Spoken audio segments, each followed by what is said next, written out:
Hello, hello, hello. You're very welcome along to Ireland AM on Virgin Media 1. You are indeed. It's Monday, the 23rd of August. And here's what we've got coming up on the show today. Well, it is official.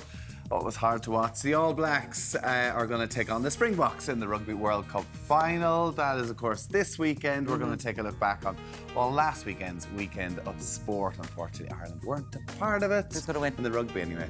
I think South Africa. South Africa, yeah. We're going to have the latest revelations from Britney's tell-all memoir. It's being released tomorrow. There's been a lot coming out about herself and Justin and various marriages and all that kind of stuff. So that's coming up at 7:45 this morning. Rebecca Lewis and Beckham, and there's all a lot to discuss on the old show. Do we have our Islands in the Stream dance ready yet to go from the documentary? That was impressive, though. I love it. Plus, Grammy-nominated songwriter Phil Coulter is going to join us in studio to talk gigging, growing up in Derry, and collaborating with the greats. That be you? Can you do Ireland's Call with him later on? I have sung with you have. Phil Coulter. You have. But, there you go. I think I'm in mind. Alan, have you sung with Phil Coulter?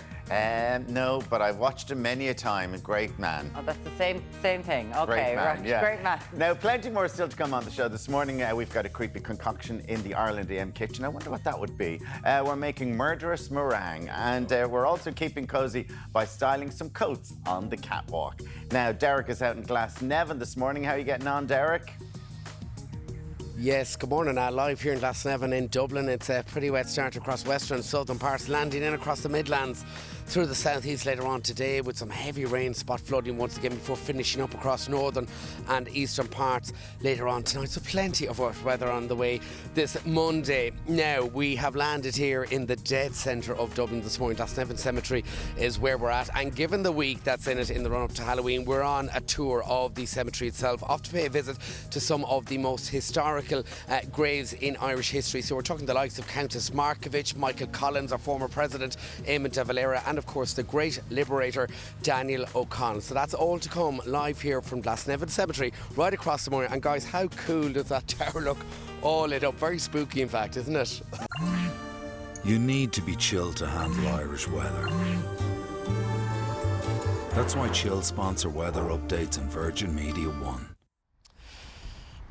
Thank you, Ger, and a very good morning. We're broadcasting here from Glasnevin Cemetery in the heart of Dublin city centre this morning, and coming up later on this Monday, we're taking you on a tour of the cemetery itself, paying a visit to some of the most historical graves in Irish history. So that's all to come. Promises to be very interesting too at 8:45. Now, following a beautiful weekend for most areas right up and down the country, let's take a look. Let's pull back the curtains on your Monday morning now with Owen Kelly with us on cameras. And out there this morning, as you heard there with Aisling in the news, we're kicking off with that status orange rain warning for counties Kilkenny, Waterford and into County Wexford. Spot flooding, once again a major risk now over the coming hours. Very poor driving and difficult conditions out there if you are on the road, with poor visibility as well, so please do take extra care. And at the moment, in fact, we're seeing some very heavy rain through parts of the west, the midwest, in across southern regions as well in that southeasterly airflow. Now, right across this afternoon, in fact, the bulk of that rain will land in across parts of the Midlands through once again the southeast. That spot flood risk out and about with plenty of surface water as well. So exercise caution if you are driving, you are out and about today with values there at 10 to 14 degrees. Now into tonight then, we'll see that rain finish up across northern and eastern areas, again leaning on the heavy side through parts of the south. Then that's where we're going to see clearance develop as we work our way tonight into tomorrow morning. So a bit of an improving picture as we edge away into the 24th of the month, with overnight lows there again cooler and chillier, back to 4 to 9 degrees. So that's how it's shaping up here in a breezy and damp Glasnevin Cemetery here in Dublin. We'll be back again live at 7:35. You need to be chilled to handle Irish weather. That's why Chill sponsor weather updates on Virgin Media 1. It's time now to take a look at this morning's paper, starting with the Irish Times. Its headline: Israel intensifies attacks on Gaza Strip. Israel's Air Force continues to attack Hamas targets around the clock. Israeli troops along the Gaza border are waiting for orders to begin a ground offensive.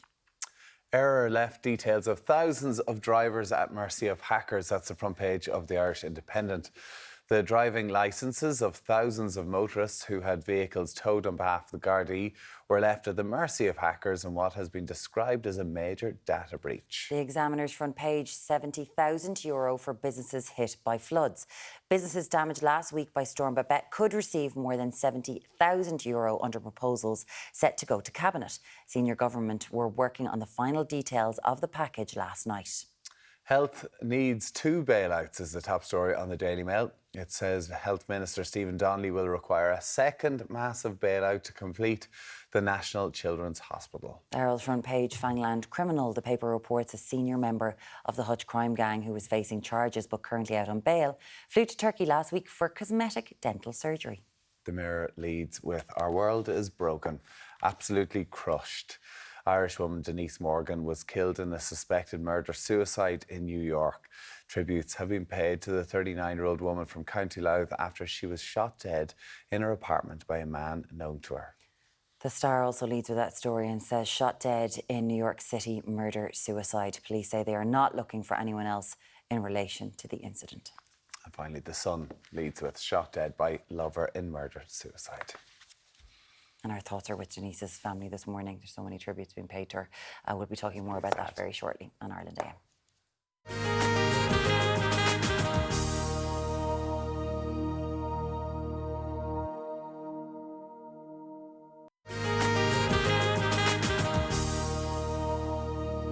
Now, welcome back. It's time to take a look at this morning's headlines. Yes, joining us now is Sarah McGuinness from the Business Post. Good morning to you, Morning, Sarah. Sarah. Good morning. We're going to start off with a really sad story at the front of a number of the papers about a murder-suicide, it looks like, over in New York. Really tragic news this morning that we saw in the headlines. So 39-year-old Denise Morgan from Tullyallen in County Louth was found shot dead just outside of Queens.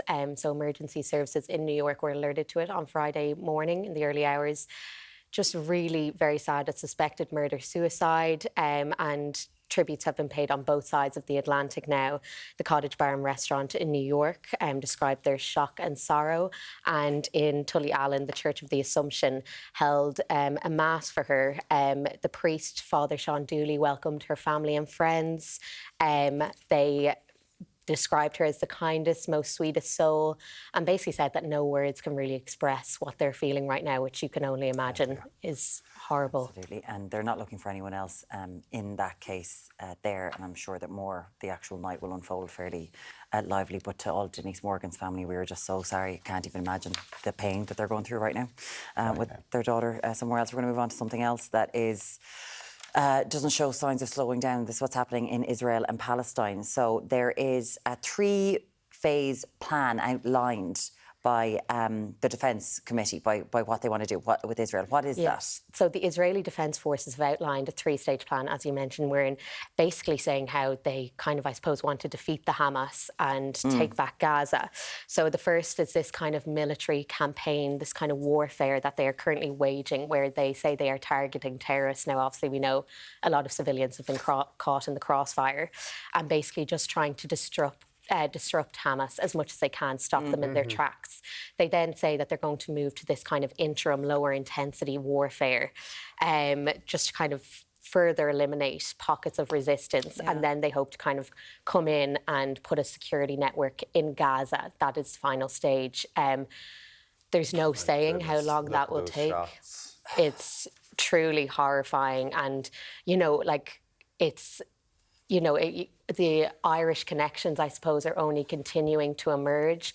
Like last week, I know you had the father of Sami Alaya on. Oh, Ibrahim was on, yeah. Yeah, the 8-year-old from Blanchardstown.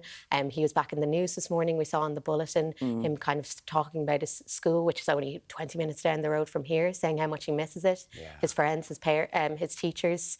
It's just horrifying.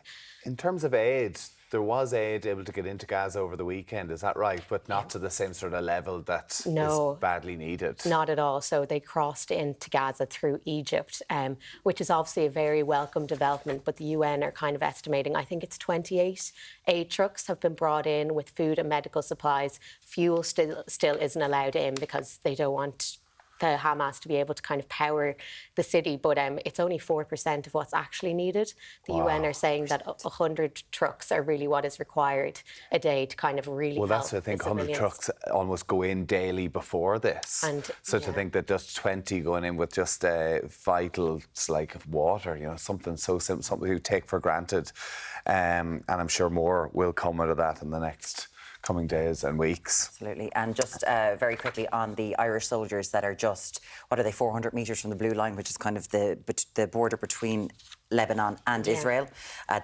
They've had to take shelter. They're in groundhog mode. So they went underground in bomb-proof bunkers, which is so terrifying. I think 338 Irish kind of humanitarian workers, Irish peacekeepers, sorry. So they were underground for about 3 hours. But, you know, the conflict is continuing to spill over. We saw in Lebanon over the weekend, like what happened in the 2 airports as well. Like it's really, it's quite scary for them. And like, as we say, we don't really know when the end will be in sight. Let's move on to a story here in Ireland. Obviously saw last week the massive floods down the likes of Middleton, Cork and different areas in the southwest of Ireland.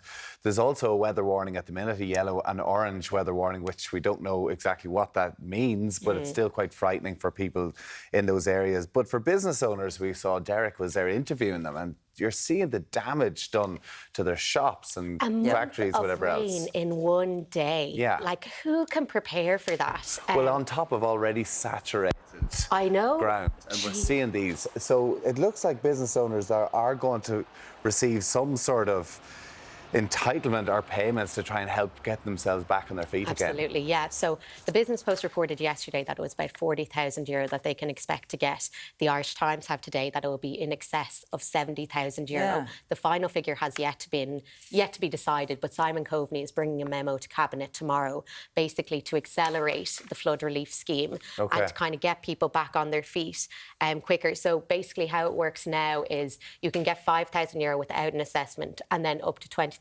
once a full assessment has been undertaken, but that's going to double, triple possibly in the next couple of days. But there's been kind of talk around Cork, like local politicians saying that there needs to be a very clear plan laid out as to how people can avail of this. Because, you know, what use is it having it there if it's not going to be People available? don't know how to actually use it. And of course, there is Kilkenny, Wexford and Waterford today. There are a lot of places in Middleton, they can't get insurance because they're in this floodplain and it's happened before. So that's a huge issue. And it's only going to become more so. Like Eamon Ryan was out yesterday saying that, you know, I think the one thing that people in Middleton and other areas badly affected is reassurance that this won't happen again, that this won't kind of tear them down as much. And with, you know, extreme weather becoming more common, there really needs to be a conversation with insurers and everything. I read an article at the weekend saying this is only the start of what we're going to, when we're seeing rising temperatures around the planet, we're only going to see this getting worse in certain areas like that. So listen, we'd love to know what you think about that. If you are a business owner that has been completely destroyed due to the flooding, I mean, would this money obviously help get you back on your feet? Will you be opening your doors again, knowing what could potentially happen this winter or in coming years as well? 0896 111 111. Now, dog owners. Hello, how are you doing today? Are you up with the dog? What's going on? Where did you don't take the dog for a walk in the morning, obviously. Beware, it's too early. I do not. Should we have someone look at me if I tried to go and give her a kick at that time in the morning? Do you walk Bunny on a lead? So I take the dog out for a walk, took her for a walk yesterday, and generally I don't take her on the lead. But listen, if could be a complaint about if I'm on Tommy pathways where I know there's going to be bicycles, or if I'm on the road, I'll put her on a lead. But if I'm in a park, she's very good recall. Therefore, I trust her. You know, whereas if I didn't trust her, I wouldn't. So what's going on? There's complaints about dogs off lead. The local councils are absolutely plagued with complaints about dogs off lead. Really? Dogs running amok in the last 3 years. Off-leading, like they're fouling in parks and beaches. One report of a cemetery, which is horrible.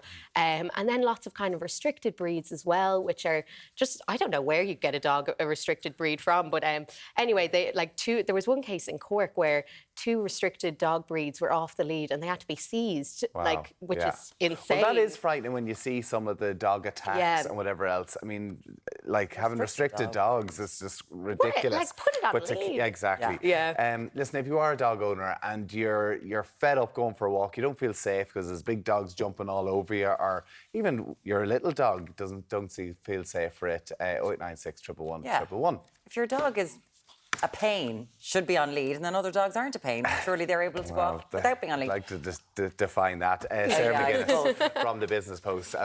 Great to have you with us this morning. Thank you so much. Let us know, dogs given out or not given out, on lead, off lead, 0896 111 coming up. We've got the latest on controversial comments and an array of showbiz hearsay. What does that mean? You're going to find out with all the celebrity news after the break.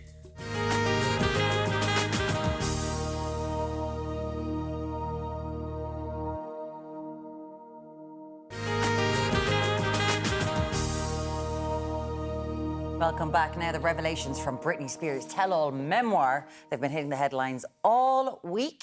Thank God it's not Jada Pinkett Smith. It's something, a new book something to talk new, about. yes. The book is actually coming out tomorrow. Yes, and here for an update on Britney's biggest bombshells is Goss.ie's Ali Ryan. Good morning to you, Ali. So the book's out tomorrow, but as always, there's been little snippets being released to certain news agencies and stuff. So tell us what we know. The biggest bombshells today. In fairness to her, I have to give it to her. She has brought out quite a lot of bombshells because I think we've all been following along the journey of her conservatorship. We knew she was heartbroken by Justin, but I don't think we realised we were going to get this much information. So one of the biggest bombshells to come out is that she allegedly had an abortion when her and Justin were together and she was 19 years old. She basically says in the book that she was happy enough to go along with it, that it would have been a little bit earlier for her to have a family, but she wanted to, and that Justin didn't. So the book is very much putting Justin once again back in a bad light. He doesn't really get a good light these days.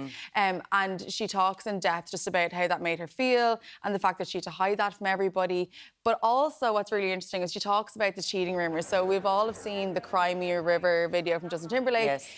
Very much at the time, it seemed like she had an affair, cheated on him, and he then made an entire career out of it. Absolutely. When he wanted to put her in a bad light and air their dirty laundry, he did it for years. Remember that music video? Like, the girl was a lookalike of Britney Spears. So in the book, she admits she did cheat on Justin with Wade Robinson, which is who everybody thought it was at the time. So it's really interesting to see that she actually admitted. So he was a huge dance choreographer at the time. He did all the dances for NSYNC and for Britney. The Wade Robson project used to be on MTV. I used to watch that too. Yeah. So it's interesting that she admitted it, but she also says that Justin got over it and moved past it, and he allegedly cheated on her with a very well-known celebrity. There's a few rumours of who that is, but I'm not going to say. Yeah, but and she said out of respect for that person, she wasn't going to name them either. No, but it's interesting because Justin hasn't given a comment, but his side has given a comment being like, Justin and Jessica just want to move on from this. You know, they don't want to get involved, blah, blah, blah. But in a way, I feel like she's every right. Because like you said, he made an entire career out of this allegation that she cheated on him and poor him. But it seems like they had a really, really hard time and he broke her heart too. Yeah, and she also talks about Colin Farrell. Oh, I'm living for this. So after her and JT broke up, do you remember them on the red carpet of their recruit? It looked like they just rolled out of bed and walked down that red carpet. They were all over each other. He was literally the hottest commodity in Hollywood at the time. Britney was newly single. And in the book, I love this, she described their, I suppose, behind the scenes fun as a street fight. That it was like a street fight. They basically were on top of each other, very, very passionate, very romantic.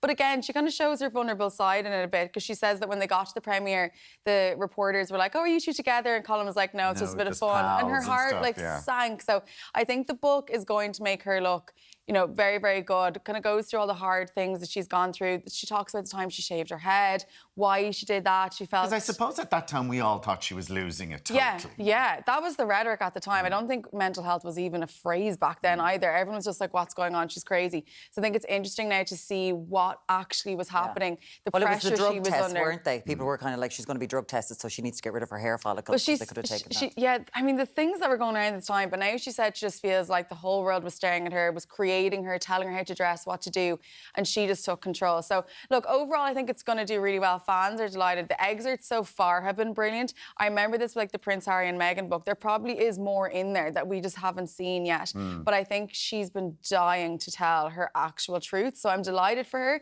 But it is a lot of publicity all of a sudden, all at once again. So I do hope she's looking after herself. Yeah, she's okay with that. Now, somebody else now. Meringue's been bet into the Beckham documentary. Bet into it.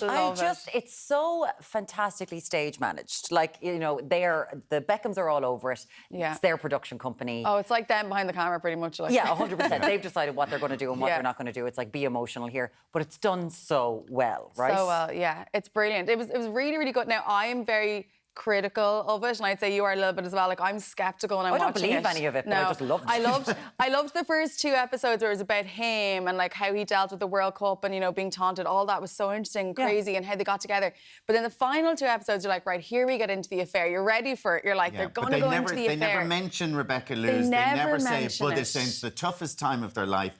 But tell us what Rebecca Lewis has done now. And it's, I mean, the thing is as well, the documentary did try to tee them up to be this perfect little family and perfect relationship. That's why I think they didn't mention Rebecca. But basically in the documentary, they just said there was a really hard time.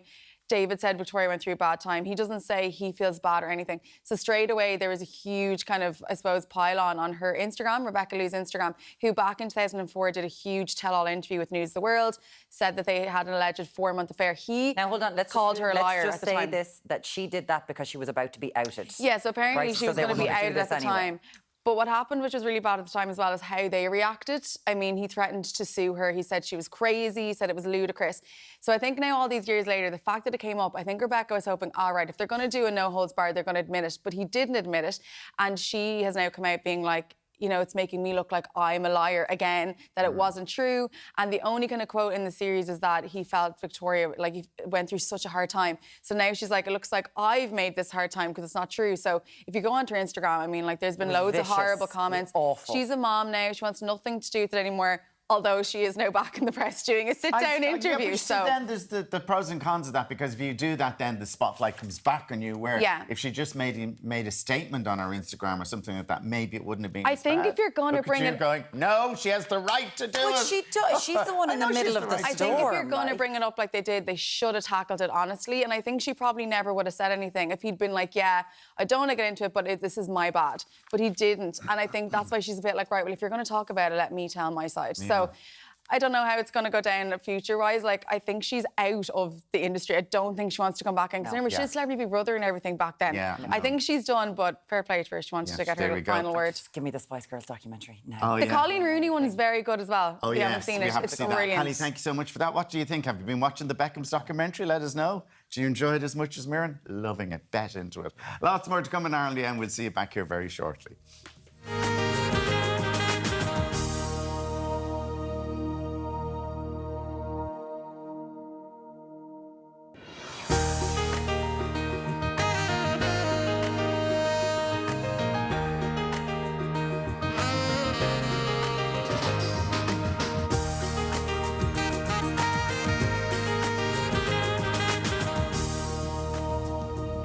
Hello, welcome back to Ireland AM. Coming up, we have got prestigious portrait painters and spine-tingling snacks. There you have. We've also got a, what do you call it, classic pruner? Would that be right? Classic pruner. Phil Coulter is going to be joining us very shortly to talk memories, melodies and major musical milestones. If you're outside, Phil, listening to that, I apologise. A classic pruner is okay, isn't it? Yeah. He'll tell us how he feels about it in just a little while. We're also chatting to the portrait artist who set himself a £1 million painting challenge. That's coming up at 9:20. I want to do that. Just set yourself a challenge. $1 million, I think. $1 million. And from the mystery and magic of Irish mythology to a bear who has nothing to wear, we're going to be taking a look at the latest kids' books recommendations a little bit later on. Derek should write a children's book. Derek Hartigan. Oh, yeah. I think it'd be so good. You should write it. That should happen. Alan, you should not write a children's book. How are you today? Why should I not write a children's book? Do you know what they are? Do you know what a child is? Do you know what a book is? Is that what That's what she's saying. That's what she's saying. No, I said no. I absolutely did not. Oh, no. I could stay at home and get abused, you know, I don't have to come in here. Now, there's some devilish delights in the kitchen this morning. Erin Bunting is here. Erin, what are these? These are fabulous. Yeah, and actually perfect for kids parties and things, or for adult parties this Halloween. So we've got little meringue ghosts and meringue bones with a kind of bloody raspberry compote. That looks great fantastic. for parties this Halloween. Kids would adore that. Absolutely, like so fun, and like also really fun for adults, like a sharing platter. Put it down, everyone can kind of get stuck and enjoy. But meringue's a bit difficult to make, no? They are a little bit difficult to make, so I'm giving you some tips and tricks on how to do it. Okay, perfect. That's coming up a little later on. And Derek's on a journey through history this morning. Derek, how are you getting on? meow back at base. You're in flying form, guys. Anyway, you're welcome down here to Glasnevin Cemetery here in the heart of Dublin City Centre. Daniel Carey is with us this morning. Daniel, whose grave have we got here behind him? So we're standing here now at the grave of Michael Collins. It's the most visited grave in Glasnevin Cemetery, not the whole country. You can tell just by all the flowers on the grave itself. As the Commander-in-Chief of the National Army, he's buried here amongst many of the National Army soldiers of the Civil War, with a brand new wall to commemorate 100 years since its end as well. All right, and you're going to be taking us on a tour of that later on this morning. Yeah, we'll visit some of the sites here. Eamon de Valera, the Countess Markovich, Daniel O'Connell, many others, and a little tour of the museum inside as well. All right, we'll have lots more live here from Glasnevin Cemetery, but for now, meow. You need to be chilled to handle Irish weather. That's why Chill sponsor weather updates on Virgin Media One. Yes, thank you very much, Ger. We're live here from Glasnevin Cemetery in Dublin this Monday morning. Coming up later on this hour, we're going to be paying a visit to some of the most famous graves in the history of the Irish state, including a tour of the museum itself. So that's all to come in and around 8:45. Now, we're getting past 8 o'clock here together, and boy oh boy is that rain bucketing down through parts of the west. In fact, right across Clare into eastern Limerick and parts of eastern Cork as well, getting hit with some very heavy rain right across the county of Kilkenny as well. Heavy thundery downpours through parts of Waterford as we edge our way now over the coming hours in those moderate southeasterly winds. Now, across the day, as you heard there in the news, we do have that status or rain warning in situ for counties Waterford, Wexford and into County Kilkenny. Heavy localised thundery downpours in the mix right across today. Spot flooding, once again, it's going to be a major issue out there today on already saturated ground with poor visibility and very dangerous driving conditions. So please exercise caution if you are at about top values of 10 to 14. Into tonight then, the bulk of the rain shifting across northern and eastern parts. In behind it, we will see some scattered showers through parts of the south, but an improving picture as we work our way tonight into tomorrow morning, with overnight lows there back to 5 to 9 degrees. So that's how it's shaping up for now here in Glasnevin in Dublin. We'll be back again live at 8:35. You need to be chilled to handle Irish weather. That's why Chill sponsor weather updates on Virgin Media One. It's time now to take a look at this morning's paper, starting with The Mirror. Its headline, "Our world is broken, absolutely crushed." Irish woman Denise Morgan was killed in a suspected murder-suicide in New York over the weekend. Tributes have been paid to the 39-year-old woman from County Louth after she was shot dead in her apartment by a man known to her. The Star similarly leads with "Shot dead in NYC murder-suicide."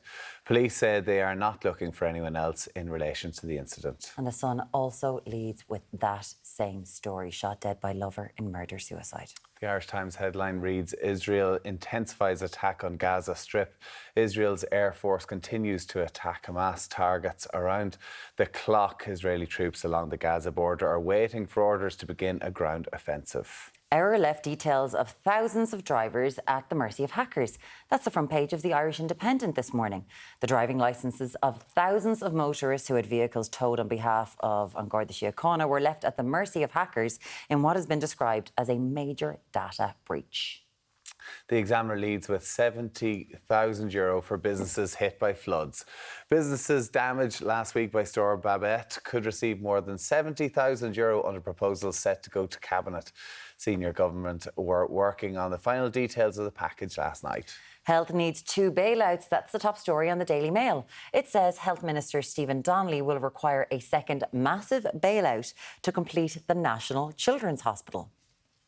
The Herald goes with "Fangland criminal." The paper reports a senior member of the Hutch crime gang who's facing charges but currently out on bail flew to Turkey last week for cosmetic dental surgery. Turkey teeth. Turkey teeth. Yeah, Zara did a documentary on it, Zara King. Yeah. It's available on the Virgin Media Player. Available for everyone. It is. Now, the journal.ie had a story about dogs. Yes, so we're talking about dogs. The amount of complaints made to county councils over the last 3 years has gone through the roof, particularly with dogs and dogs being off the lead. And Tommy, you're very good at this because you keep your dog on the lead all the time. No, I don't, Alan. No, it is an argument me and my wife have quite a lot in that Why did you let Bonnie off the lead? She's a teddy bear, that's why. She's a Cocker Spaniel, and we we trained her an awful lot. She's very good off the lead, and she's got great Does the recall. park say keep your dog on the lead? Some parks that we go to says keep the dog on the lead, and they're the parks that I don't frequently attend. Yeah. But there's lots of parks that are let the dogs go, and but you can see, like, I would come across, and listen, I'm always out walking the dog. You would come across a lot of dogs that are not so good at recall and do take off, and are bigger dogs. And that's the thing. If you have a massive, like, I'd be terrified if a big dog is bouncing at you, coming over. I almost slipped there. Almost slipped there. Almost slipped there. We know what you'd say. Didn't quite say it. If you had a big dog bouncing at you, you would be terrified. Yeah, exactly. You would be terrified. And Orla says, I've 2 dogs and I've always had a dog growing up. It irritates me big time when out for a walk and people have their dogs off the lead and they run at me and my dogs. Most parks have signs up saying dogs must be on a lead, but people do not want to know. Sandra said, I have a very bad fear of dogs and I find it very hard to bring my kids to local parks as there's so many dogs not on leads. Some dog owners react badly if I ask them to put their dog on a lead. Not everyone feels safe with the dogs roaming freely. Are all dogs meant to be on leads? Is it a statute? No, I don't think so. Well, it depends what parks you go to. Obviously, there's a lot of parks that you go to that there is a sign when you go in saying dogs on leads. And listen, I completely with Sandra, and if somebody was to ask me, can you please put your dog on lead? I would always have the lead with me. Yeah. Because you're walking on roads or whatever else. Yeah. So it's just trying to be mindful of other people who you're with. My dog-in-law, is that what I call her? Kelly, I bring her, like, she's a massive dog and she's always on the lead. Like, I almost dislocated my shoulder with her on the lead yesterday because she's so powerful. You have to keep her on the lead. And so, like, if she sees other dogs, starts running she's for terrified of other dogs. Oh, really? Stays, yeah, okay, just see, that's the thing. And Niamh says, we've got a rescue greyhound. He stays on lead. Our biggest problem walking him is other off-lead dogs. He's big and other people can be nervous of him, yet other dogs run up at him. Yeah. So he thinks that he can play. Then the owners are afraid that he will go for their dog. But if you don't want him near your dog, don't allow your dog to run at him. It's a minefield. It is. Let us know what you think, though. 0896 111 111. Do you think that there should be dog-friendly parks that the dogs can go all and get just do whatever the hell they want? Together, yeah. Or in your local playground or park area, should the dogs always be kept? That's a big thing in, like, America and places. Doggy parks. Dog parks. Yeah. Oh, yeah. Okay, I forgot about that. Now, after the break, lyrical legend Phil Coulter joins us to muse on his music. Oh, look at that. We've seen a few music. See what we did there. Very nice.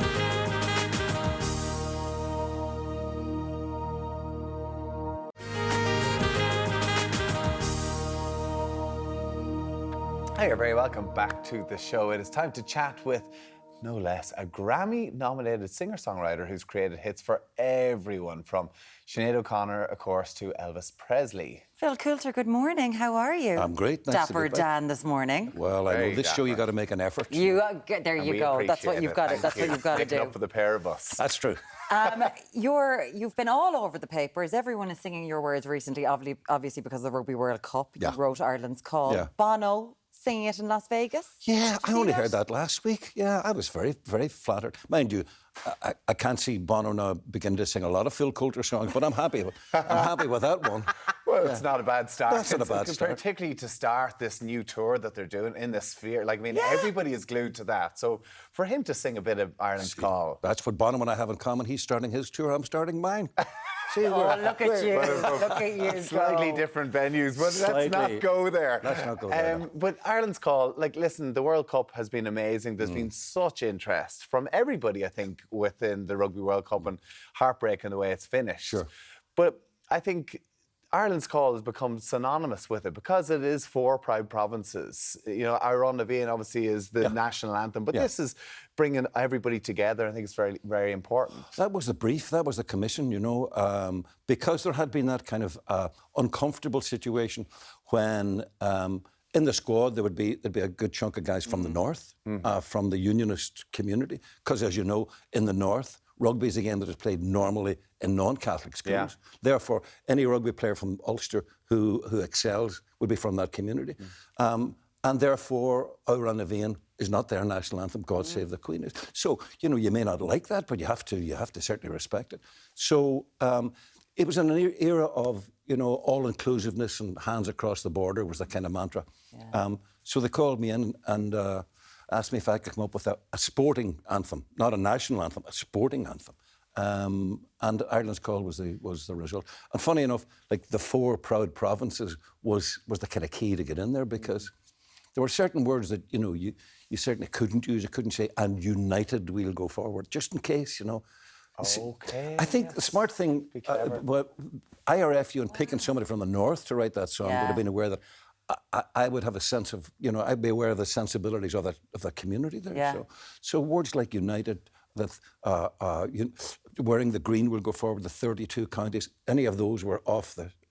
So that was one of the toughest parts of the whole thing, coming up with a way to get into saying, you know, the 32 counties, all of Ireland. So the 4 proud provinces, which was turned into the radio presenter KC. I think we've got the tweet here that went quite viral there recently. 4 proud provinces. His young fella learned Ireland's Call, and he says that he was singing it to him in the car. Nearly went over the ditch when he sang the 4 proud Protestants of Ireland. That's killer. I love that. Did you see that? Yes, I did. Yeah, I loved it. Do you know what I love about it is that the schools are all teaching them though as well. Yeah. And like, you know, obviously they're learning the Irish national anthem as well. But if we're talking about unity, we're talking about 4 proud provinces coming together. It's really important that it's been taught. I think so. I think that you know, even if it is Protestants instead of provinces. And there's only 4 in the country apparently. 4 proud ones. Yeah. But it all happened, which I think is quite fascinating. We will move on in one second. But it's because at one of the Rugby World Cups, the Rose of Tralee was played. That was a low ebb, 1987. Well, the Rugby World Cup in Australia. Willie Anderson was one of that squad. He told me the story that there had been some kind of IRA activity here at home in the days and weeks beforehand. So they thought that the soldier song "I Run a Vein" would maybe just leave that alone. So looking for an alternative, somebody in their luggage had got a cassette of James Last, "Rose of Tralee." That's what they played. You know, as I've said many times, it's a great song, but not a song you want to go to war with, is it? You know? There's actually a clip of it. I think Brian O'Driscoll did a documentary, and there's a clip of them all in the huddle and over the tannoy. You know, it's proper old school. And someone like puts in the cassette, presses play, and it's the Rose of Tralee, where a lot of, you know, they're playing against the All Blacks who do the haka. Exactly. What a banger. Listen, you've created and wrote some wonderful songs, an incredible career. But one I think that must have really pulled on the heartstrings quite recently is a song that you wrote that was used by a group, Ukrainian community who fled Ukraine, obviously came to Ireland and sang that song "Steal Away." Yeah. When I heard that there was a Ukrainian in the community up in Cavan is where it started off, and they had gravitated towards "Steal Away" as a kind of a song, one of our songs that they could relate to, and that kind of took me by surprise until I reminded myself of the lyric, which I wrote during the Troubles in the North, of course. Like steal away and start anew, make a new beginning, leave behind the city streets, the gloom and desolation. When you think of it in terms of Ukraine, it makes perfect sense. So anyway, that was a start-off point when I heard that they had kind of adopted the song. So we assembled a choir, 40-piece choir, from the various communities, Ukrainian communities around the country. It was, I have to tell you, one of the most emotional and inspiring project of my entire life. When at our first rehearsal, when they all converged in Dublin, I mean, the ladies from Kerry got on a bus at 4 o'clock in the morning to come up. So to see these refugees all coming together, meeting other Ukrainians, hugging each other, talking in Ukrainian, drinking coffee, and just this whole change of atmosphere. Now, instead of living in a hotel room with a couple of kids, now they're meeting other Ukrainians, they're singing songs. You know, in music, it's a well-known fact that choral singing that sense of solidarity is very positive, you know. But in this case, you can multiply that by 100. I think we'll just take a look at it, because it's really, really beautiful. Let's take a look. The dreary days, the empty nights, we leave them all behind us and steal away, and steal away, no reason left to stay. For me and you, let's start anew, and fly and steal away. you know what? Lyrics as I had to well. learn. Da vai fetch gem, da vai no fetch gem, o se yak song we ne. Steva, I had to learn it in Ukrainian. You learned it in I had Ukrainian? fluent Ukrainian for 16 bars. Yeah. That's what you could do, and you're getting them back together for the tour. They're going to be at the Dublin show because you've got a tour coming up, which is 4 score and then tour. Yeah, we're playing the Board Gash in Dublin here on the 1st of December, and I'm reassembling the choir for that. Yeah. People will see what's happened in Ukraine and across the world at the moment, and to think that you wrote those lyrics living in Ireland, living in Derry, you know, on those streets, leaving the streets behind. You know, we never learn, do we? We never learn. There's a couple of wars going on at the moment. We don't seem to learn from history at all. So, yeah, the principle just transfers from, you know, what I wrote that song in the 70s, I suppose, you know, maybe the 80s, but it's still relevant. It's so close to us here in this country as well. I must say, when I heard those ladies singing Steal Away in Ukrainian, I have to confess, I teared up, you know. How could you not? How can I? Because I'm looking at them and thinking, they all have, like, brothers, sons, fathers who are still fighting the war, you know. There's something about you, and you talk about, your songs get reinvented time and time again with other people and they interpret it, but you also continue to work with new artists all of the time. And there was one person you did work with, and that was Sinead O'Connor, and you felt quite fatherly towards her, I believe. You were producing her. Quite honestly, I mean, I have no delusions about my abilities or my talent or whatever. But I think the reason I got to produce Sinead was because she recognised in me something that was kind of fatherly, you know. On our first encounter, when I was producing an album with Van Morrison, we had a bunch of guests, you know. Sinead was one, Elvis Costello was another, Liam Neeson was another. There was a whole bunch. But Sinead was very nervous about the whole thing, you know, being in that kind of company. So first thing I did was give her a big hug and chase everybody else out of the studio. And that, I think, you know, that for her, she recognised that somebody maybe that, you know, that would be a bit protective. And it was a great relationship. I found her a joy to work with, a superb professional in the studio. And to have a voice like Sinead O'Connor sing one of your songs, you know, to breathe life into, like, Scorn Not His Simplicity was very special. And funny, like, she was good crack. She was the best of crack. Yeah. This is the thing, you know, but people think of Sinead, they think of Sinead the warrior, you know, tearing up the pictures of the Pope and wearing the bother boots and doing this, that and the other. What people tend to forget is why she became famous in the first place, which is her voice. The other stuff was a distraction as far as I'm concerned.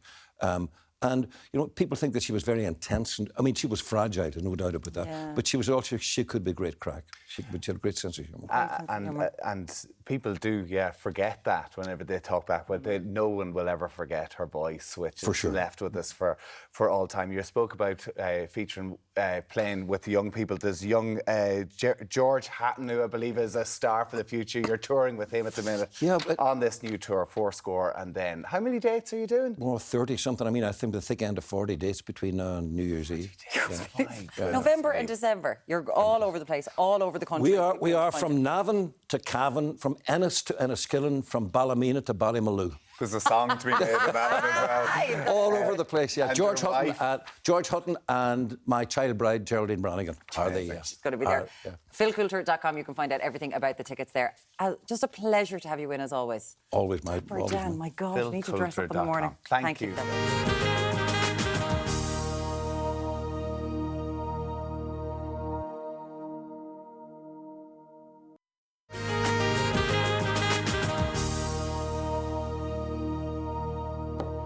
Now, very welcome back. Now, Halloween is nearly here, so we have got a spooky sweet treat for you in the kitchen. We certainly do. Erin Bunting is here to make meringue ghosts with bloody raspberry compote. Yes. Loving it. Halloween coming up. This looks fantastic. Spectacular, yeah. So this is like a really great, like, little sharing platter or a little treat that you might do around Halloween, maybe for a kids' party or just for, like, having some friends over. I run some Samhain or Halloween events. Oh, yes. And I do this as kind of little pre-dessert course and put it down and everyone can share. Because little gravestones. I know. Gravestones. You were making them last night. I was making them last night. Now, Erin, in fairness, some people go, oh, meringues are so difficult. Yeah.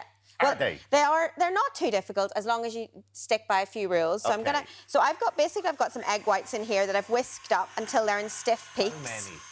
I have 200 grams of egg whites, which is about 4 egg whites. Okay.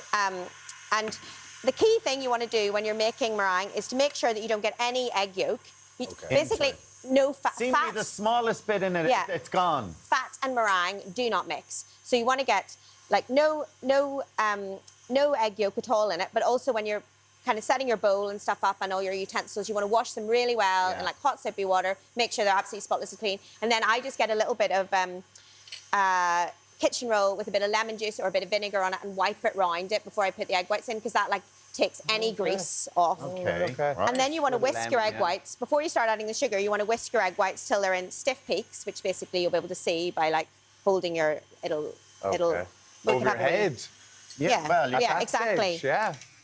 You can see here, you know, there's a nice stiff peak. On that so there. how I'm much, not going to take this off. How much sugar did you do it? So, and then we're going to put the same amount, exactly the same amount of sugar as egg whites. So that's why I weigh the egg whites rather than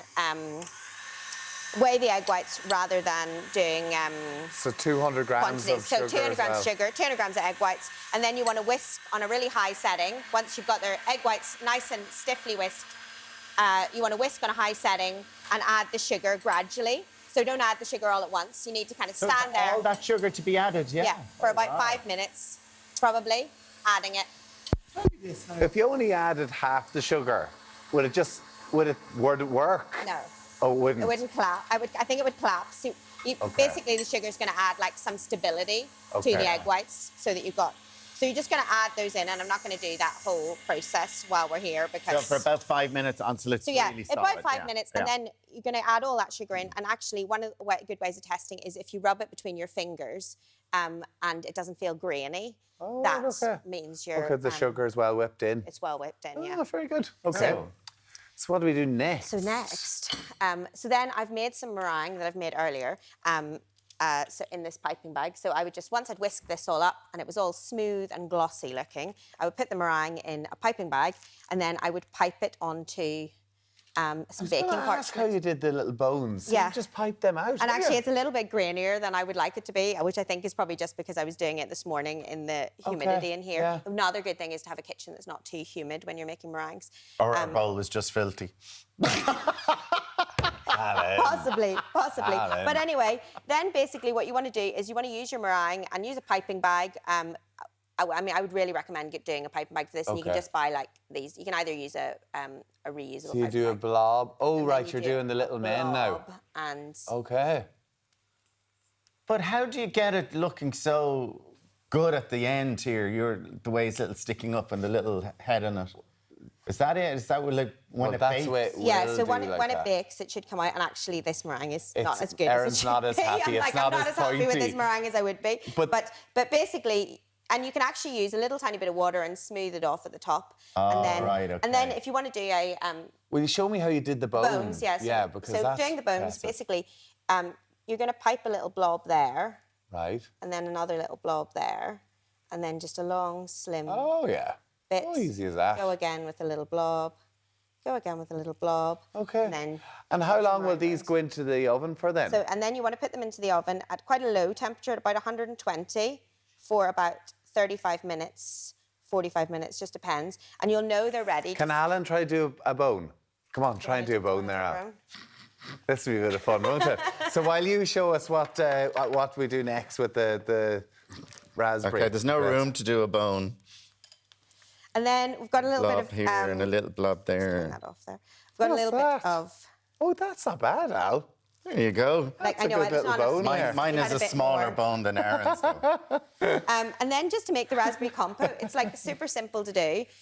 Do you guys want to try some, actually? Oh, yes, let's have some. Have some up here while we're talking about the raspberry. And I love the little grass as well. So that's just... How do you do all this? What's that now? So What's the little grass? Is it's basically like a little cake mix, and I just do it in the microwave, which like sounds, you know, I wouldn't normally make cakes in the microwave, but for something like this where I'm just crumbling it up, and it's basically just a bit of flour. I've used matcha green tea powder, which gives it the green colour. Oh, it's delicious. A bit of sugar, a little bit of baking powder, and a bit of egg and some butter, just whisked together in a little bowl, and then I just stick it in the microwave for about 2 minutes, and it just cooks because it's only a little tiny bit, and then you let it cool down, crumble it up, put a few pistachios through it, and it looks like moss, and it's really nice cake topping as well. So if you're trying to make a kind of woodland-themed cake or look, the something full like that. chocolate. So No. clever. Super cute. And then you've obviously got the little faces just with the melted chocolate Yeah, so I just and then melted some raspberry coulis then. You just melt a little bit of chocolate and this is just melting on here. And then you can just use either a little pointed spoon or a little... That's really let's do the clever. raspberry They're compote. so clever. And they look fabulous. And this compote is like super easy to do. You just put a bit of raspberries, a bit of icing sugar in there to sweeten it up a wee bit. It's all done. And then once it in. cook it down. I just use frozen raspberries. You don't need to buy like fancy. And then just pop it into a sieve. And it's done. Sieve it out, and you get this lovely Erin, raspberry compote. you've nailed it. Yeah. Absolutely delicious. They are These are Well, I what hope some my people make kids them would 'cause it's, love like, these. No, they super would, fun and that's what for it is. The kids would adore that. I would Yeah. love to try to do this. Yeah. If only I could make the meringue properly. Well, as I've shown, it's totally effortless with my Easy as that. There we go. I'm going to do some more. Erin Bunting, Thank thank you so much. Thank you so Cheers. much. Now, after the break, Derek's checking out some iconic landmarks in Glasnevin Cemetery. We'll see you in a few minutes. That's for you.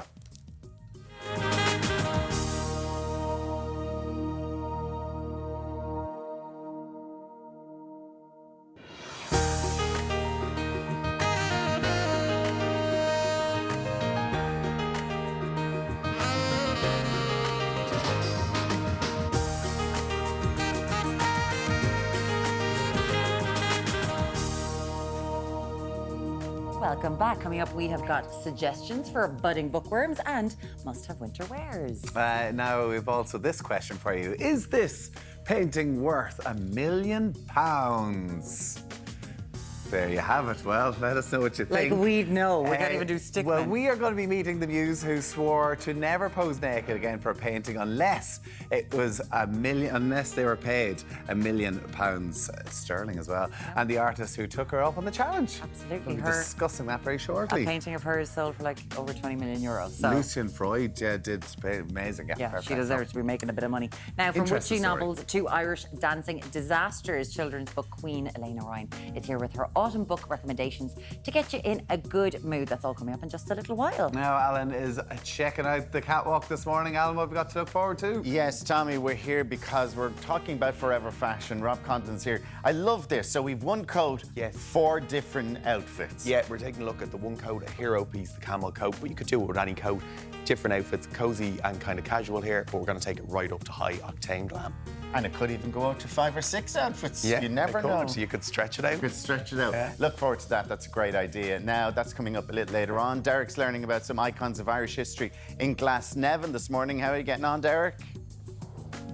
Well, Al, we're learning so much here on our whistle-top tour of Glasnevin Cemetery here this morning. Daniel, by the way, tell us about your granddad. Yeah, just I'm aware now with the camera here this morning, you know, that my grandfather's a cameraman as well, worked for RTE and Virgin Media, you know, kind of freelance work. Okay, is he looking for a job, is he? Possibly, yeah. Get in absolutely. CV. Yeah, Also, your for sure. mum's watching this She morning. is, yeah, well, I hope so. Anyway. Yeah, Mammy Sarah, good morning to you, Mammy. All right, we're getting CV in. But for now, back to studio. We'll get that in very lively. All the lads here are going, who is it? We need to find out. Thank you, Derek. That was a great shout out for a job there on the show. Lots more coming up in this hour on Ireland Day.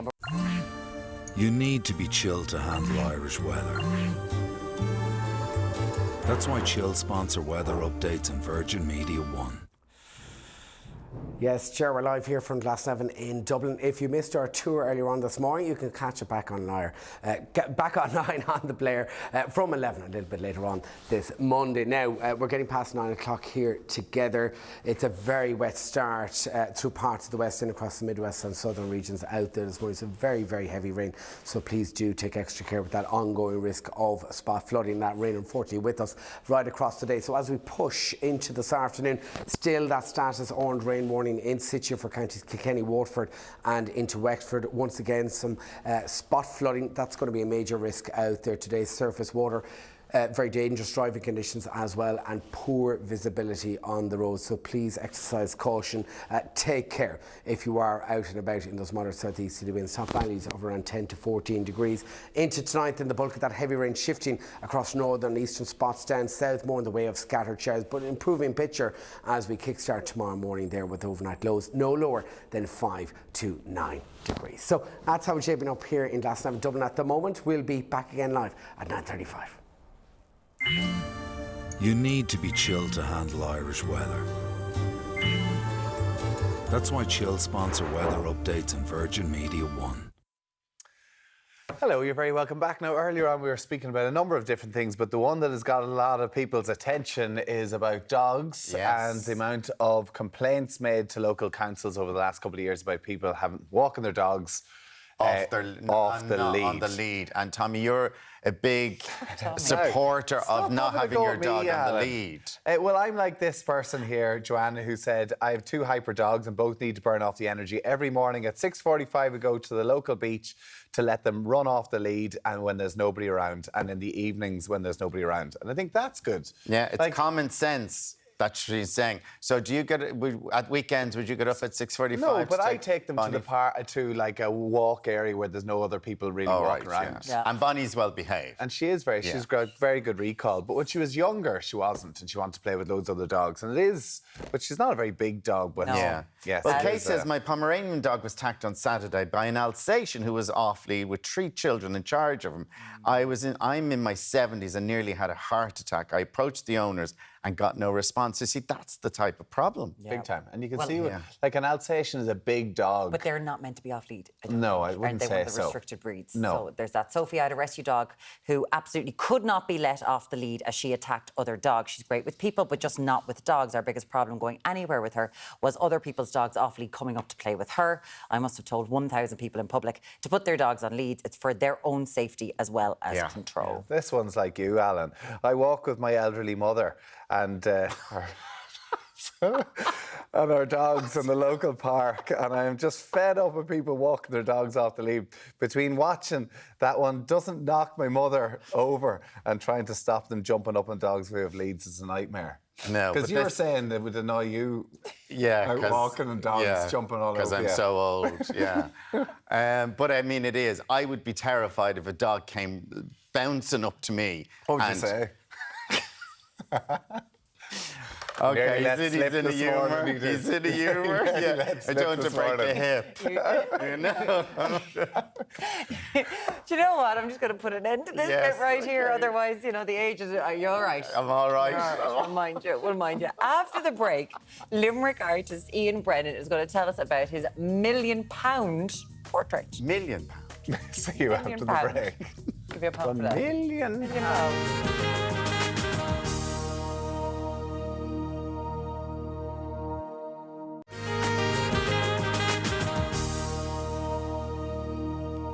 Welcome back to Ireland AM. Now our next guest is hoping his painting skills will tally up to a 7-figure fee when his latest work sells in London's prestigious Saatchi Gallery. But the plot twist is that he won't see a cent of it. Here you go.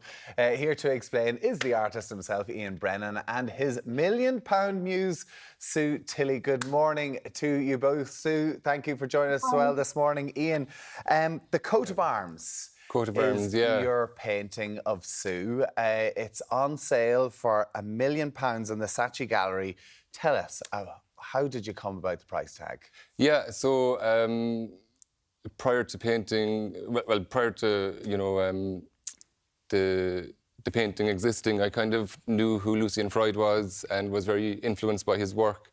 And then when I found out that Sue was still alive, I didn't know she was still alive. So Sue was an artist. Sue was there. Sue sat for Lucian Freud. For years, did some of his most famous works. Absolutely, Sue is the model. Yeah, so Freud did 4 famous paintings of Sue, and he sold them collectively for over £100 million sterling, for which Sue didn't receive a penny from the sales.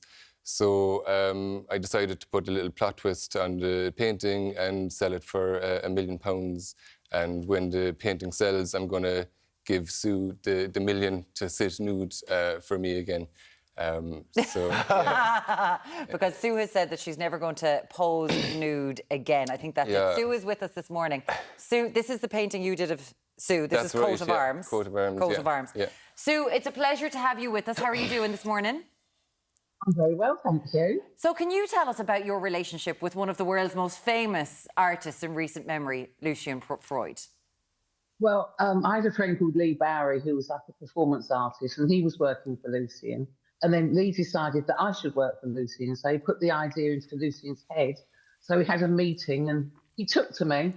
And then that was it. I just started working for him. And each painting took about 9 months, 3 days a week. So I spent a lot of time with him. And did you get paid to do this? Because, as we just heard, Lucian Freud's paintings have sold for astronomical figures. Not that he didn't get that much, because it all goes through other people. But, yeah, well, I got paid a little bit, you know, the going rate. But the best thing was I got took out for about £100 lunches. So it was all fine. And people would pay for the experience of being with Lucian anyway. So I did very well. And people in the art world know your name, Sue Tilley, as like this muse of Lucian Freud, because one of your paintings sold for, it was like over 17.1 million pounds, which was the greatest But another number. one sold for more than that. More than that. But Lucian Freud was alive when that painting sold. Yeah. So when you're sitting there going, that's me, and there you are sitting in front of your painting that sold for over 17 million pounds, and you're going, I got brought out to lunch for 100 quid. Are you going, I'd like a bit of that?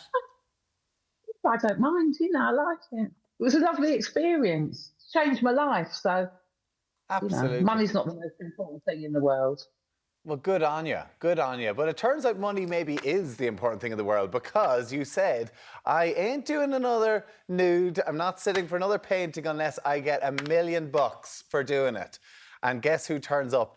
Ian, who has said he's going to do it. So, Ian, how did you approach Sue? How did this come around? I was sick in bed back in March, and I fell down a bit of a rabbit hole on Instagram and came across Sue. And because I'm self-taught and never went to art college, I didn't really know a whole lot about Freud, only just visually from looking at his paintings and being influenced by him in that way. So I contacted Sue, and, you know, my opening line on Instagram was, you know, I didn't know you were still alive, and any chance I can paint you. And yeah, a couple of days later, Sue came back to me and said, yeah, and fast forward, like a month later, I'm in her sitting room and have the privilege of sitting with one of the world's most famous muses in art history.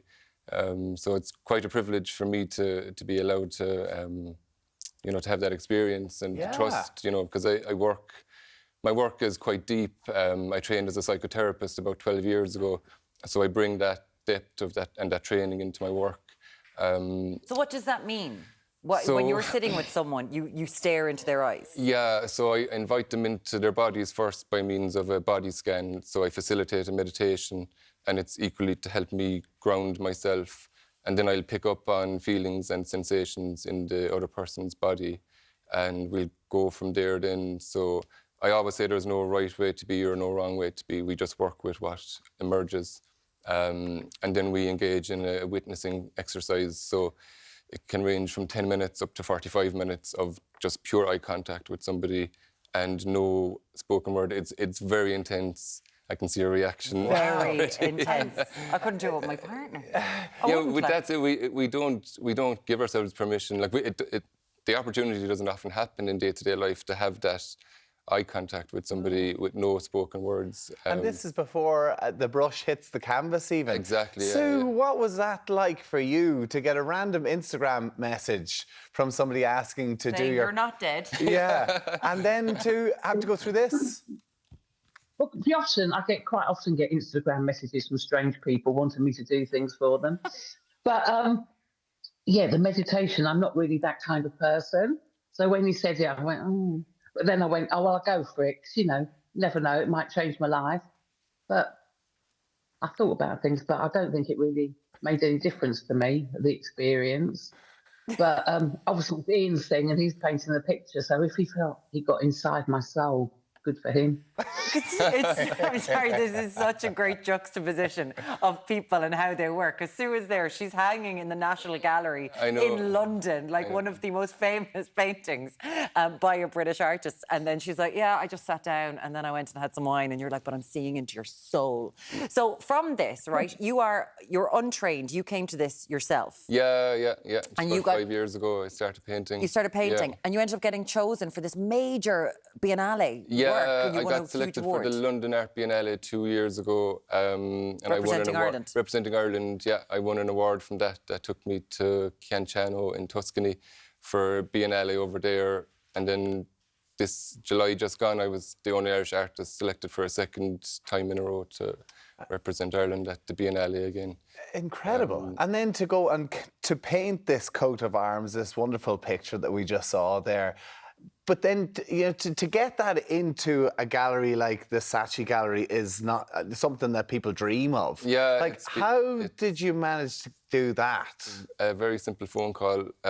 Just rang them up and told them the story behind it. And I was quite a bit cheeky maybe and said, look, I'm only be interested in it if it gets hung in the entrance. And they were like, they had a committee meeting and came back to me the next day and agreed to it. So they obviously see a star. They obviously see something special in your work.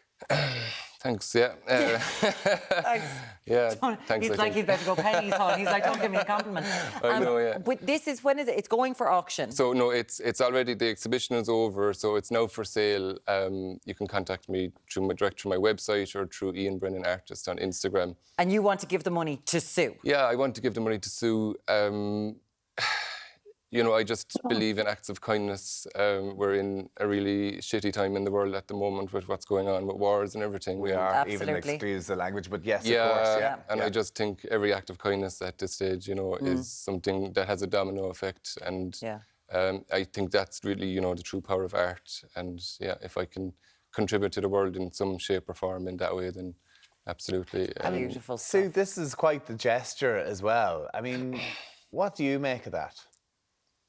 Well, I'm a bit embarrassed by the whole thing, to be honest, because I've never really had much money. And if I got it, I don't know what to do with it. But, it's a lovely gesture. But the thing is, I did say I wouldn't model for less than £1 million because I didn't really ever want to do it again. But I suppose I could if I did get £1 million. I never dreamt it would happen. But, maybe it will, maybe it won't. But it's all exciting. I very much dream about what I do to spend the money, but I get a bit lost and don't quite know what. Don't quite know what's happening. Well, I hope you don't get too many more odd messages on Instagram after this. Oh, I love an odd message. Off you go. She's given permission. Please keep it clean. Sue Tilley, an absolute pleasure talking to you, and a huge congratulations on everything, what you've inspired in the world. Ian, where can people find your art and people find out more about it? Because it's beautiful stuff. Thanks, yeah. So Ian Brennan Artist on Instagram or ianbrennanart.com, my website. You can contact me directly through that. And if you have €1.3 million, £1 million or whatever it is, sure, give it to Ian. He's giving it to Sue. Give it to Sue. Ian, listen, it's a pleasure. Congratulations, and look forward to you in the future. Thanks so much, Ian. Lovely to chat to you. Still to come, we're layering up in style with some winter warmers. And we've got perfect books to get your young ones ready to read. We'll see you after the break.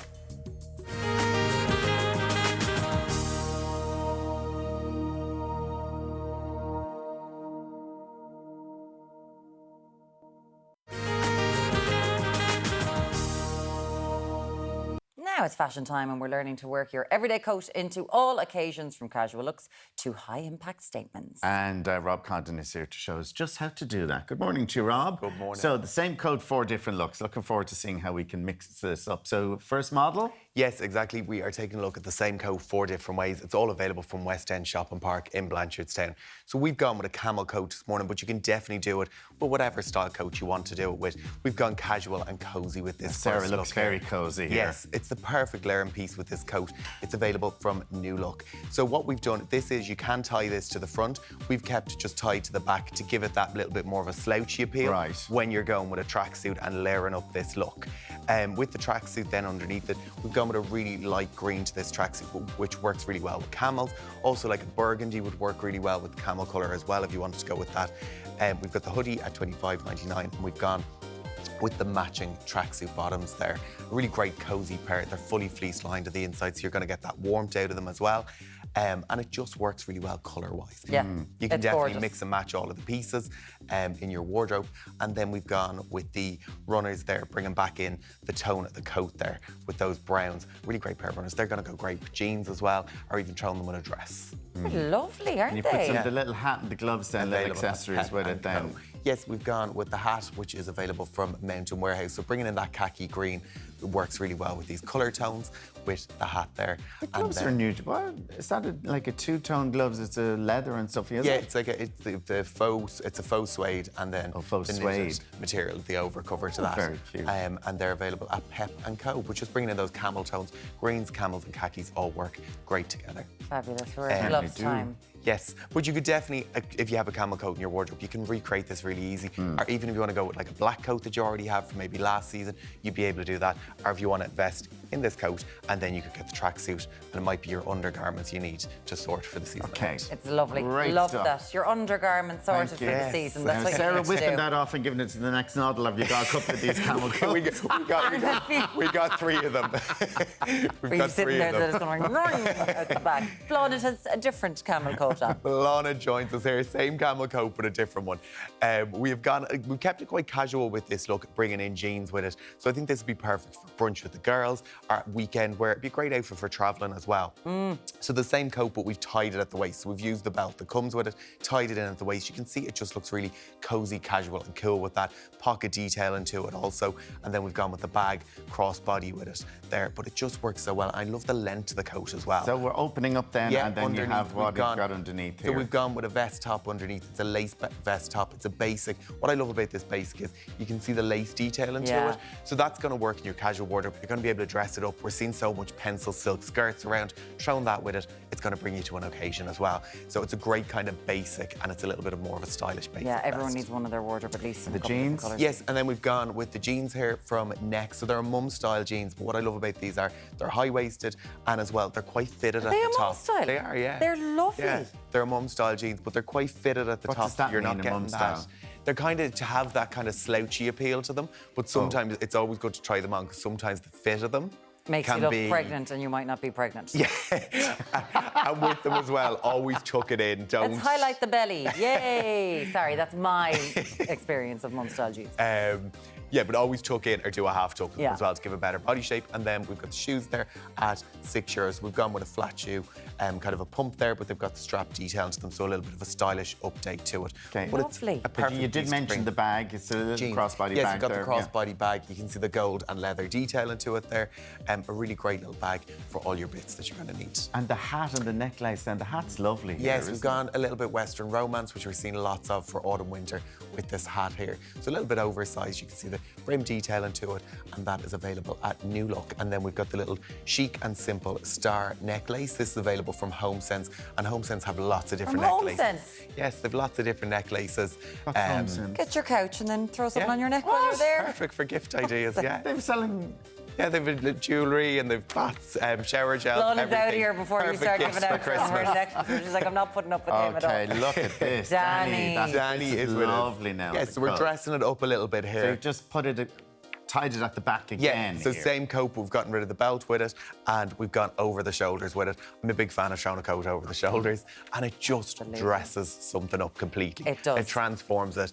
And then we've gone tone on tone underneath it. As I was saying about burgundy, that kind of burgundy colour goes great with camel. Yeah, I always have works really well. a picture saved for years on my Pinterest of Alexa Chung wearing this. Basically, essentially wearing this skirt. She did and wear a top. very similar outfit. Beautiful. So we've got the skirt there, and it's an A-line skirt. This comes in a few different colours, so they have it in black, and a few different if you don't want to go with the burgundy with it, which would also go with the coat, the black in it. A little bit of a slight slit detail into it. It's A-line, so great for body shape.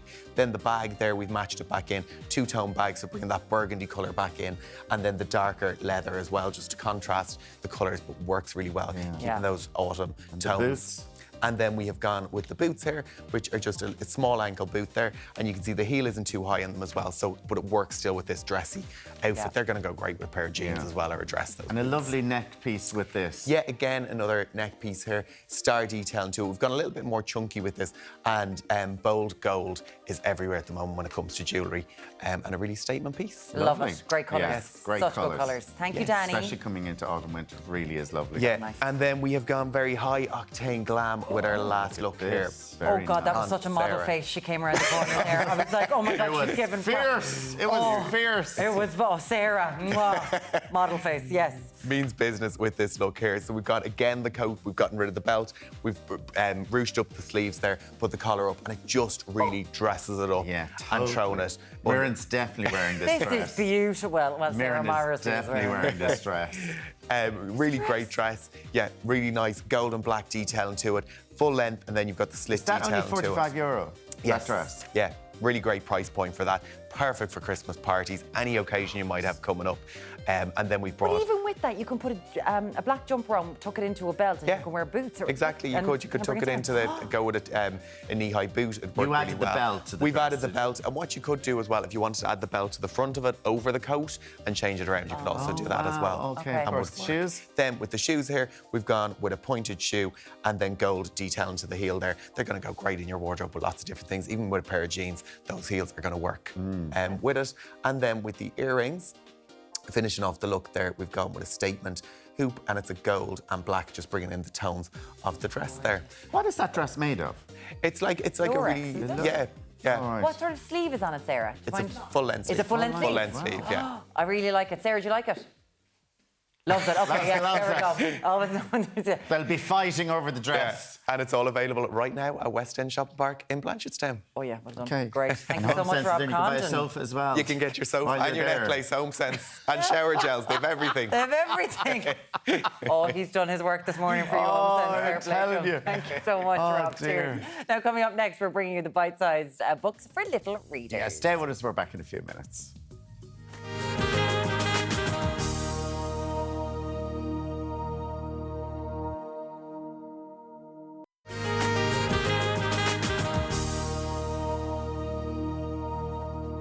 You're very welcome back. Now, from a great choice for your child's first book to a magical series to get you in the mood for Halloween, we are reviewing the latest children books releases. Yes, we are here with some proper page turners. It's Elena Ryan, CEO of Children's Books Ireland. It's lovely to have you in again. Thank you so much, Elena. Pleasure. We've just come off the fashion slot. Yes. We're going to go straight into another fashion slot with the bear who had nothing to wear. Beautiful segue, nicely done. Thank you. This bear is very much a bear in charge of their own destiny. Normally, the kids get to pick what's going on the bear. This bear is one day a baby, and the next day a pirate, and the next day a fairy princess, and the next day a prince.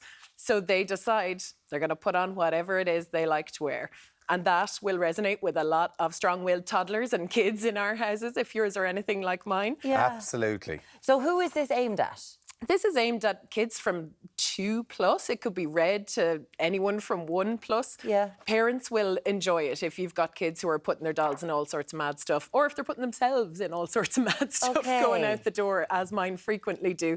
But this is very much about being yourself, wearing what you like rather than what somebody tells you to wear. Okay. And it's a rhyming picture book, and we get a lot of questions from parents about rhyming picture books. The Gruffalo is known to all and sundry, and Julia Donaldson is generally the queen of rhyme, but it's nice to have a bit of choice. And Jan Willis does a beautiful job at this, as does Brian Fitzgerald, who's an Irish illustrator. Yeah, beautiful pictures. My They're little fella fabulous. would love that. He's 3, so he's right in Yeah. there. Bit of fun, exactly. Yeah, Choose really one you bright. Loves their teddy bears and everything else. Love it. The bear who had nothing to wear. Okay, next we have Rita August on Dinosaur. Yes, Sin Laranay. It's on Shra, book 9 in this series, and Rita is the best crack. She's a brave, bowed little girl with a huge imagination, and she decides that she wants a dinosaur for a pet. No cats and dogs here. So she thinks it through, course, and they she all thinks, love that. actually, you know, I'd love to ride down the tail, but the whole stomping around wrecking the gaff, and, you know, maybe the dinosaur poo wouldn't be the most fun to clean up. So Lar Gaeilge sé sin,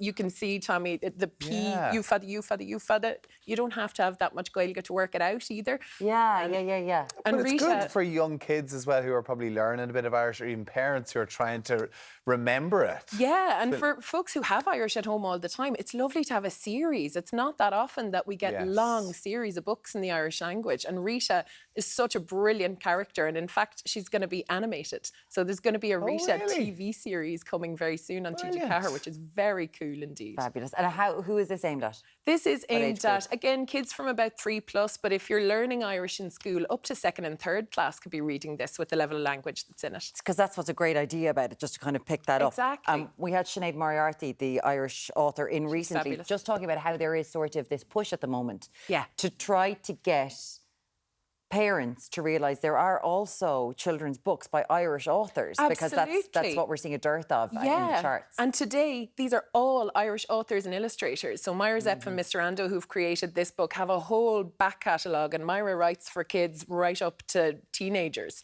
So there's a huge amount out there. And on the Children's Books Ireland website, you'll see our new reading guide called Reading Matters, which is the best of 2023, and all the Irish have a shamrock on them. Yeah, brilliant, because we see obviously authors for like mid-teens and older. Irish authors have been doing so well, so exactly, it's really important to push Irish children's authors as well. Let's move on to so Millie McCarthy and the Irish Dancing Disaster. Yeah, I love this. So Millie is a new character. This is the 2nd book in a series, and there's more coming. The next one is the Sports Day Shambles, which I think is going to be great. Yeah, we all feel about that. Wonder will they all get medals or not? This is the dilemma. I mean, if anyone gets a medal and she doesn't wreck the joint, I'll be very interested to see it. Millie was created by Leona Ford, who's a Cork writer, and illustrated by Karen Hart in response to Wimpy Kid, because Leona's own daughter wanted a series like Wimpy Kid that was fun, that was illustrated, but that was set in Ireland. So Millie is a proud rebel from Cork, and she has chaos follow her everywhere she goes through no fault of her own. So in this one, I won't give too much away, but she takes up Irish dancing, has her first fesh, and there's a major incident with a flying shoe and a bloody nose and a wig fire that means she's not welcome back at the O'Brien School of Irish Dancing. Well, I love this. And I guess Mam wasn't happy either, because the bubble bath had been an expensive one from Brown Thomas. I love this. Only to be looked at and not to be put in the bath. I mean, that looks very like our household bath time and the dad having to sweep up all the water. But not we don't get bubble bath from Brown Thomas. Yeah. Very good. What sort of age group are we looking at with this one? 7+. My own daughter, who's 7, is reading this, and we're reading it aloud at bedtime to the 5-year-old. So again, it's Great one fun. that you can knock a bit of crack out of at bedtime. Lovely. Now, this is... So that was Millie. The Harp of Power. Yes, by Alex Dunn, who was one of our award winners last year with her first book, The Book of Secrets. So again, this is the 2nd in a series. For none of these books do you have to read the earlier books. So the Harp of Power you can dive straight into. And this is steeped in myths and legends, but you have a realistic story running alongside it. So while you're with your main character, Kat Donnelly, having a tough time with her mum finding a new boyfriend, you're also finding out about Dr. Becca Ryan, the new witch who's moved in next door. Kat is fascinated with magic. She has what's called the sight, so she can see the fairy people that we hear so much about. And she very much has a pull towards anything that's supernatural. So in this one, the witch next door sends her on a quest to High Brazel to find the Harp of Power. And it is extrememely dangerous. It's very high tension. There's a lot of the old kind of Tuatha De Danann that people would have heard of. You know, Aoife of the Children of Lir is in there as a winged air demon. It's very cool. Spooky for Halloween and very cool. And we're seeing loads of this. You know, Ellen Ryan's books, illustrated by Conor Merriman and Shona Shirley MacDonald, are fabulous on gods and goddesses. And also Catherine Doyle's books, the Stormkeeper trilogy and The Lost Girl King. So this is another brilliant, particularly Irish story. But it's rife for kind of this myths, just digging into it and kind of getting something modern. It's fantastic. And age 9+, the first one is very Halloween-y, set during Halloween. They're trick-or-treating in the whole lot. This one is just good and spooky, lots of dark magic, and kind of 9 to 12. And Alex Dunn, one to look out for, obviously. Absolutely. Irish author based in Canada. The Book of Secrets was her debut and won the Eilish Children Award. Children's Book Awards, last year. Very exciting. Congratulations on that. Now, a book came in, and of course, every single person in here is like, is Tommy in this book? Is Tommy in this book? And he's been reading it for the last... He's not in this book. I'm so sorry. With the notes written and all. Lena, why would you do this? This is heartbreaking. I'm going to have It's to find not a different heartbreaking. one for Don't the worry next about day, it. Tommy. Honestly, I'm not bothered. But it Book is. of Irish I'm loving it. sporting heroes. I checked the index and everything.